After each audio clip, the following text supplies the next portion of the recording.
जय श्री राधे कृष्ण। आइए आज आप सब जानेंगे वर्ष 2026 ज्येष्ठ मास यानी कि जेठ मास कृष्ण पक्ष में अपरा एकादशी का व्रत कब धारण किया जा रहा है।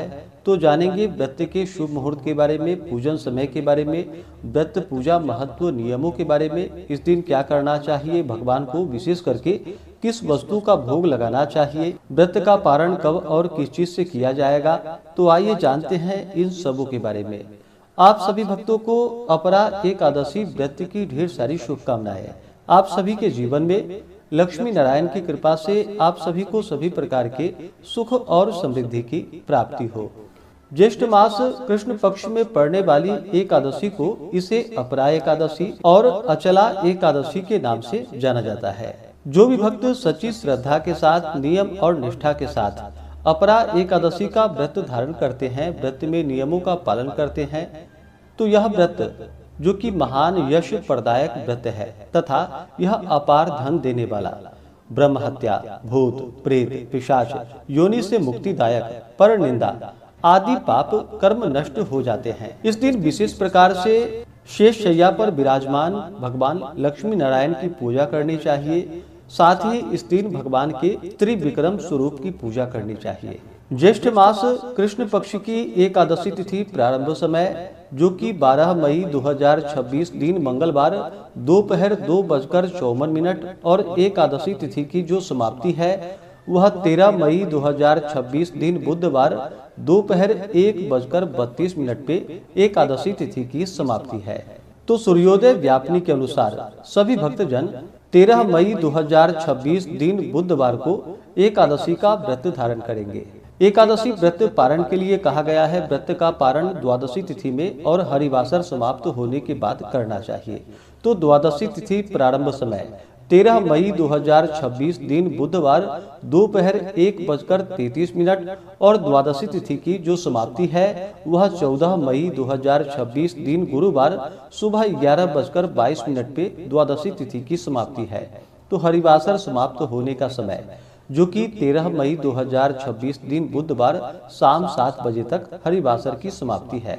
ऐसे में सभी भक्तजन व्रत का पारण 14 मई 2026 दिन गुरुवार को व्रत का पारण करेंगे। पारण का समय सुबह 5:32 से सुबह 8:40 तक व्रत का पारण किया जाएगा। अपरा एकादशी व्रत का पारण तिलेन पारण यानी कि तिल से व्रत का पारण है। यह संभव ना हो पाए तो आप जल, फल या तुलसी दल से व्रत का पारण करें।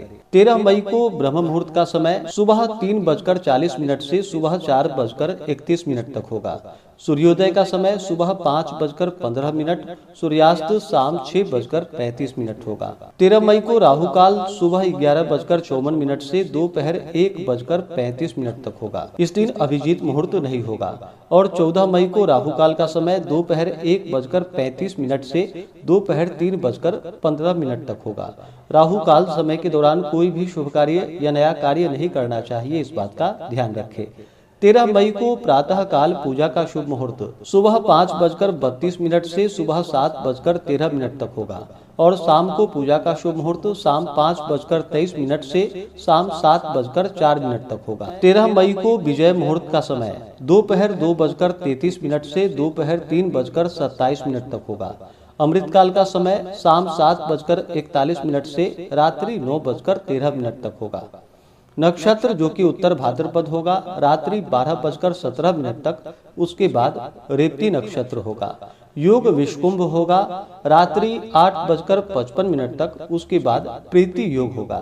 जो भी व्रत धारण करने वाले हैं उन्हें दशमी तिथि के दिन से ही व्रत में नियमों का पालन करना चाहिए। दशमी तिथि के दिन शुद्ध और सात्विक आहार ग्रहण करें। इस दिन सूर्यास्त से पहले ही भोजन ग्रहण कर ले और फिर रात्रि में ब्रह्मचर्य का पालन करते हुए एकादशी और भगवान विष्णु के नामों का स्मरण करते हुए सोए। और फिर एकादशी की सुबह प्रातःकाल ब्रह्म मुहूर्त में उठ करके नित्य क्रियाओं से निवृत्त होकर के स्नान आदि करके शुद्ध वस्त्र धारण करे, भगवान सूर्य नारायण को सबसे पहले अर्घ्य प्रदान करे और फिर व्रती को व्रत का संकल्प लेना चाहिए। अपने नाम, स्थान, गोत्र का उच्चारण करते हुए आपके मन में जो भी कामना हो, जो भी इच्छा हो, वह भगवान से कहनी चाहिए। और कहे कि हे भगवान, आज मैं ज्येष्ठ मास कृष्ण पक्ष की अपरा एकादशी अचला एकादशी का व्रत धारण करने जा रहा हूँ या करने जा रही हूँ। यह व्रत मेरा निर्विघ्न पूरा हो, हमें पुण्य फलों की प्राप्ति हो। इस प्रकार से भगवान से प्रार्थना करके एकादशी के दिन, जो कि दिन रात्रि उपवास रह करके भगवान का सुबह के वक्त और शाम के वक्त पूरे विधि विधान के साथ पूजन करे। जो उपवास नहीं रह पाते हों, जिनका स्वास्थ्य सही ना हो, तो एक समय फलाहार ग्रहण करके व्रत को धारण करे। इस दिन भगवान का जल से अभिषेक करे, पंचामृत से अभिषेक करे, शुद्ध गंगा जल से अभिषेक करे, भगवान को पीले वस्त्र चढ़ाएं, यज्ञोपवीत अर्पित करे, जल से आचमनी करवाएं। उसके बाद भगवान को काले तिल अर्पित करे, जौ अर्पित करे, फिर पीले पुष्प चढ़ाएं, पीले चंदन अर्पित करे, पुष्प माला भगवान को अर्पित करे। तुलसी दल भगवान को अति प्रिय होता है। जब भी भगवान का पूजन करते हैं तो उन्हें तुलसी दल अवश्य ही अर्पित करनी चाहिए। तो भगवान विष्णु को तुलसी दल, तुलसी पत्र अर्पित करे।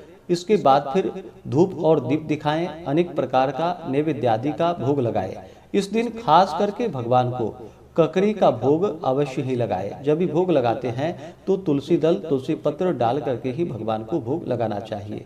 आप इस दिन जो कि गुड़ और दूध से बने हुए वस्तुओं का भगवान को भोग लगाए। अभी के मौसम में जो भी ऋतु फल प्राप्त हो उसका भगवान को भोग लगाए। इसके बाद जल से आचमनी करवाए। मुख शुद्धि के लिए पान पत्र, सुपारी, लौंग, इलायची के साथ में अर्पित करे। इसके बाद व्रत का कथा श्रवण करे, भगवान के स्तोत्र चालीसा आदि का पाठ या श्रवण करे। इस दिन विष्णु सहस्त्र नाम, पुरुषोक्त, विष्णु चालीसा आदि का पाठ या श्रवण करे तो बड़ा ही पुण्य फलदायी होगा।